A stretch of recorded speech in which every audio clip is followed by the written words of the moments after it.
Digital Bay. One of the hottest acts in many ways from Cleveland, Ohio was here. Please welcome Maria Borgio. Maria, birthday girl. Yay. All right. Hi, everybody. How you doing? Yay. You all here to support your friends? No? Fuck your friends? You're here to make fun of your friends? You dicks. So it is my birthday. It's not my actual birthday. This is this is my anniversary of doing comedy for the first time. 12 years ago today. And thank you. And I'm fucking here. I'm not an inch further. No, I'm kidding. I don't even know what he said because I don't give a shit. I hear male voices and it's like how they hear our voices. Blah, blah, blah. Like it's just I block it out. It's usually just suck my balls, you know what I mean? That's all whatever they're saying is usually just that at the end of the day. But God love you. God love you. Don't you love them? I love the men's. I do. I do. I have gay friends, more power to you, but I couldn't be a lesbian. I'm too fucking lazy. They're always hiking and camping and building decks and shit. I'm not even kidding me.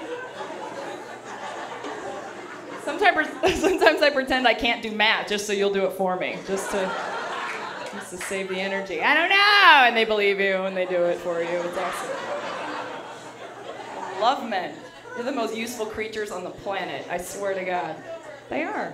They'll offer to carry heavy shit if there's the slightest chance that there's ass at the end of it. Thank you. Use your upper body strength for something useful. Thank you. So I grew up in Cleveland, so we're all the same. I've been defending you for 10 years across the country, and you're welcome. I'll just say that right now.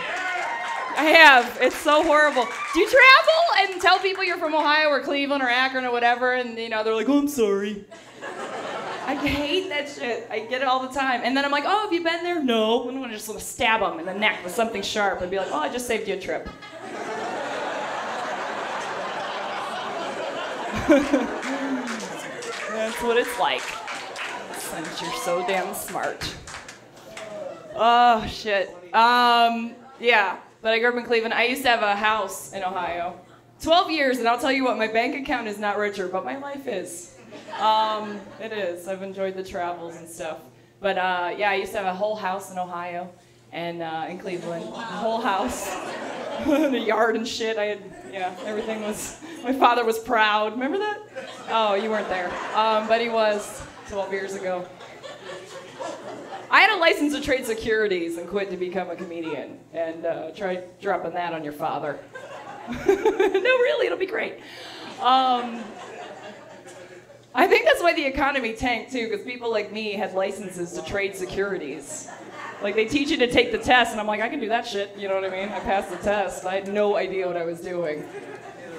That's why. Next time you're talking to your brokers, find out what his hobbies are. You might want to find out. I know! I'm telling you.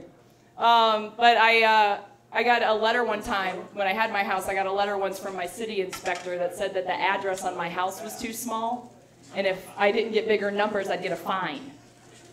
But it didn't say how big the numbers needed to be. So I called him up, there's a number on the letterhead, and I'm like, well, how big do the numbers need to be? And he goes, well, ma'am, you'd want the fire department to find your house in case of an emergency, wouldn't you? Like, screaming at me like I'm an idiot. I'm like, yeah, wouldn't they be looking for the fire?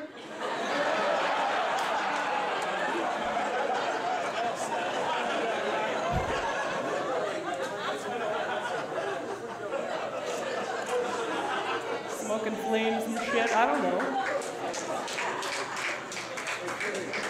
It ruined my fantasy, I'll tell you what, because I'm a red-blooded American woman and I love firemen, the whole idea of it. You know what I mean? We have it. They're like our strippers, you know what I mean? It's like, yeah, it's a fantasy, and they look like they're going to save your ass, and, now I just picture them driving around Cleveland like, we can't find the house again. No, we see one burning, but we can't quite make out the number.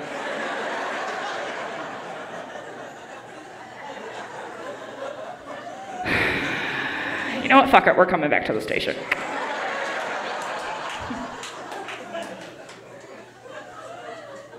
ruined the whole thing. I used to be married. Anyone else? Divorced and happier? Yay! I know, isn't it the best? Yeah, I know, like, you know, you feel like you failed, but get the fuck out if you need to, because life is short. It's just awful. I was married to an accountant. I'm a comic, and I married an accountant. Do the math. That shit ain't gonna work out. You know, he still does my taxes. He did the best part. I kept the best part of him. But, you know, God, it's so difficult. I have a manly dude now. I'm a carpenter, so that's, you know. Yeah, I know, right? I didn't even know I wanted one, but now I'm like, that's hot. Because I just feel like, you know, if our house flies away, you can fucking build me a new one. I feel very safe with this one. I'm excited. I do like the manly dudes. I dated a guy in showbiz for a little while, and I will never do it again. I'm sorry. I like normal dudes. I can't take it. If part of your job is putting on makeup, too, then that's not hot to me. You know what I mean? I don't want my dude in the other room being like, babe, which foundation you think will blend better?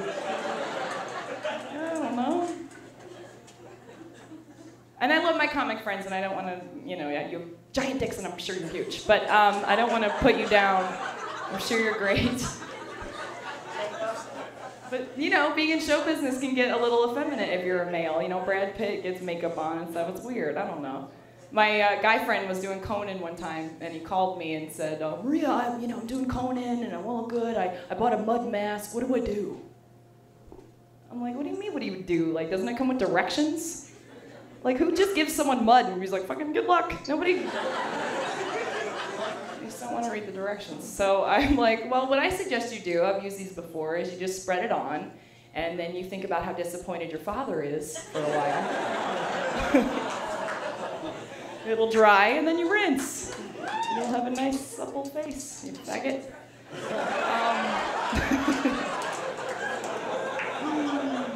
Oh, yeah. I'm not going to take too much of your time. Pete was really nice enough to let me come up here tonight because it was my birthday, and I just thought I should celebrate with a set. So thank you, Pete. He is really awesome. What's funny is I speak Pete. I can understand him because I've been working here. He gave me a shot when I was first starting, let me host when I was terrified, and it was a big fucking deal to me, you know, and it's still nice. Of all the things I've done, still, like, getting your first gigs and having the first time at a club, like, goes, yeah, we'll pay you to do, you know, that's like your thing that stays with you forever. So thank you for supporting the local comics, Pete, for real. That's awesome. That's awesome. It really is. It's loyalty. It's nice hometown loyalty, because what you learn in life is support comes from the bottom up, not from fucking rich people grabbing you and pulling you up. They don't give a fuck about you. That's why we're here and drinking together. But I'll end on this because I love my dad and I want to end my little birthday set on something. What? I don't have time for that interaction. It would be fun though, I bet. And I don't want to keep the show. He said 5 minutes, so I gotta go. But so anyway, I'll leave you with this. I'm Irish and Italian, which is a very common, yes, right? It's a very common. You just like everything right now. They gave you a Long Island iced tea, you're a mother, and you're looping it up, and I'm happy. I just want you to have a safe drive home. That's what I'm gonna sound like later after I celebrate my birthday. But anyway, so I'm Irish and Italian, and my dad is the Italian side. And when I say that, I mean it. He's the whole Italian side. Like, he's a big mofo. My dad is huge. He's a 6X. He's like, I know, yes, I'm not joking. Try shopping for that shit on Father's Day, bitch, all right? It's not easy. We always go to the Big and Hairy store. They're huge. That's what me and my mom call it. It's never big, smooth guys. They're always big and hairy for some reason. It goes together. But I love him, and he's a big dude, and I've worried my whole life about his health since I'm a kid. He's still alive, and I think it's his attitude, man. It's just he doesn't give a shit. He's eating, drinking, smoking, loving life. You can't argue with the man. His favorite day is when an athlete dies. Like, see? I can run faster than him now, can't I? It's horrible. And it's not just him, it's him and his Italian friends. They even have a mantra there. It goes, every time an athlete dies, a fat man gets his wings. They do, chicken wings, they celebrate. All right, thank you so much, everybody. Thanks for supporting live comedy and the funny stuff and the new guys and your friends. Good night. Maria Borgio, louder!